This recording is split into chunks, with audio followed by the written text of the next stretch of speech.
గురుగారు, కుంభరాశి వారికి ఈ వారం ఏ విధంగా ఉండబోతోంది? కుంభరాశి వారికి గ్రహాలన్నీ వ్యతిరేక స్థానాల్లోనే ఉన్నాయి. ముఖ్య కార్యక్రమాల్లో శ్రద్ధ పెంచాలి, గతానుభవంతో పనిచేయాలి, మానవ ప్రయత్నంతో ఆలోచించాలి. కాలం వ్యతిరేకంగా ఉన్నప్పుడు మనోబలంతో ముందుకు సాగాలి. మానవ ప్రయత్నంలో ఎటువంటి లోపం లేకుండా కర్తవ్యాలను మనమే జాగ్రత్తగా ప్రారంభించి పూర్తి చేయాలి. బాధ్యతలకు తగ్గట్టుగా పావులు కదపాలి. నిర్ణయాలలో ఎటువంటి చంచలత్వం లేకుండా చూసుకోవాలి. ఆత్మీయులతో కలిసి సమిష్టి నిర్ణయాలు తీసుకోవాలి. ఆత్మవిశ్వాసంతో ముందుకు సాగండి. అడుగడుగున ఆటంకాలు ఎదురయ్యే అవకాశం ఉన్నది కాబట్టి సరైన ప్రణాళికలు అవసరము. అలాగే సాధన లేకుండా ఏ పని చేయొద్దు. ఈ సమయంలో ఇతరులపై ఎక్కువగా ఆధారపడడం అంత మంచిది కాదు. మన కష్టాన్ని మనమే నమ్ముకోవాలి.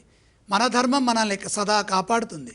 ఏ పని చేస్తున్నా ఇంట్లో వారితో చెప్పి చేయిస్తే ఇంట్లో వారి సలహాలు విజయాన్ని ప్రసాదిస్తాయి. ఉద్యోగంలో ఇబ్బందులు ఎదురుకాకుండా చూసుకోవాలి. ఒత్తిడి లేకుండా ఉండడం కోసం ఈ బాధ్యతలను జాగ్రత్తగా పూర్తి చేయండి. కాలాన్ని సద్వినియోగం చేసుకోవాలి. అలాగే వ్యాపారంలో నష్టాలు రాకుండా ప్రతి అడుగు శాంతంగా జాగ్రత్తగా వేయాలి. విసుగు చెందకుండా ఓర్పుతో ముందుకు సాగాలి. మీరు ఏ స్తోత్రాన్ని పఠించాలి?